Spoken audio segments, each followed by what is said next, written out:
പൂജകൾ പൂർത്തിയായി ശാപം തീരുന്ന നിമിഷം കൃഷ്ണ അവിടുന്ന് ഇറങ്ങും. മാഡത്തിന് നവീന്റെ ഭാര്യയായി ജീവിക്കുകയും ചെയ്യാം. പിന്നെ ഒരിക്കലും അവള് നിങ്ങളെ ശല്യപ്പെടുത്താനും വരില്ല. ഇത്രയും വലിയൊരു കാര്യം മാഡത്തിന് വേണ്ടി ചെയ്യുന്നതല്ലേ, അവൾ എവിടെയെങ്കിലും പോയി ജീവിച്ചോട്ടെ. അത് ശരിയാവില്ല. എന്റെ രൂപമുള്ള ഒരുത്തി ഈ ഭൂമിയിലുണ്ടാവുന്നത് എനിക്കിഷ്ടമല്ല. പ്രത്യേകിച്ച് നവീൻ താലി കിട്ടിയൊരു പെണ്ണ്. മാഡത്തിന്റെ മമ്മി പോലും കൃഷ്ണയോട് അങ്ങനെ പറഞ്ഞിരിക്കുന്നത്. മമ്മി കാണിക്കുന്ന മണ്ടത്തരെ എനിക്ക് കാണിക്കാൻ പറ്റില്ല. ഞാനും നവീനും ഒന്നിച്ച് ജീവിച്ചു തുടങ്ങുമ്പോ എവിടെങ്കിലും വെച്ച് അവളെ കണ്ടാലോ, അല്ലെങ്കിൽ ഏതെങ്കിലും തരത്തിൽ ഭീഷണിപ്പെടുത്തി എന്റെ നവീന്റെ മുന്നില് അവള് വന്നാലോ? ആ കുട്ടി അങ്ങനെ വരില്ല, എനിക്ക് അത്രയ്ക്ക് ഉറപ്പുണ്ട്. മനുഷ്യരുടെ മനഃശാസ്ത്രം മുഴുവൻ പഠിച്ചു വെച്ചിരിക്കുകയാണോ സിനി ചേച്ചി?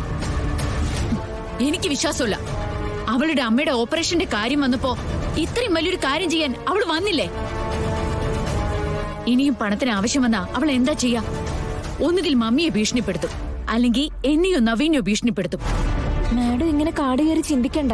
എനിക്കങ്ങനെ ചിന്തിച്ചേ പറ്റൂ. എന്റെ ലൈഫിന് സെക്യൂരിറ്റി വേണ്ടേ? മാഡം, ഞാനൊരു കാര്യം പറയാം.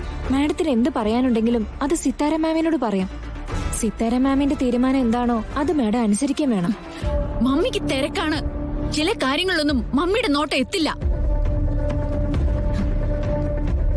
എന്റെ ജീവിതം രക്ഷപ്പെടാൻ ഞാൻ നോക്കിയിട്ട് ഒരൊറ്റ വഴിയെ കാണുന്നുള്ളൂ. സർപ്പദംശനം കൊണ്ട് തന്നെ കൃഷ്ണ മരിക്കണം. അങ്ങനെ തന്നെ മരിക്കും. അതിന്റെ വഴി എന്താണെന്ന് എനിക്ക് നന്നായിട്ട് അറിയാം. എന്താ മാഡം ഈ പറയുന്നേ? അതിന്റെ വഴിയെന്ന് പറഞ്ഞാ എന്തെങ്കിലും വിധത്തിൽ കൊല്ലാനുള്ള വഴിയോ? അങ്ങനെയെങ്കിൽ അങ്ങനെ.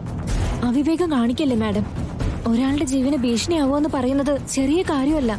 വലിയ വലിയ ആളുകള് അവരുടെ ഐശ്വര്യത്തിന് വേണ്ടി ചില മൃഗങ്ങളെ ബലി കൊടുക്കാറില്ലേ? അവളുടെ കാര്യത്തിലും അങ്ങനെ ചിന്തിച്ചാ മതി. ബലി കൊടുക്കേണ്ടി വന്നാ ബലി കൊടുക്കണം. മാഡം, പിന്നെ നമ്മൾ തമ്മിൽ സംസാരിച്ചതൊന്നും മമ്മി അറിയണ്ട. അറിഞ്ഞ സിനിച്ചേച്ചിക്ക് തന്നെയാണ് അതിന്റെ ബുദ്ധിമുട്ട്.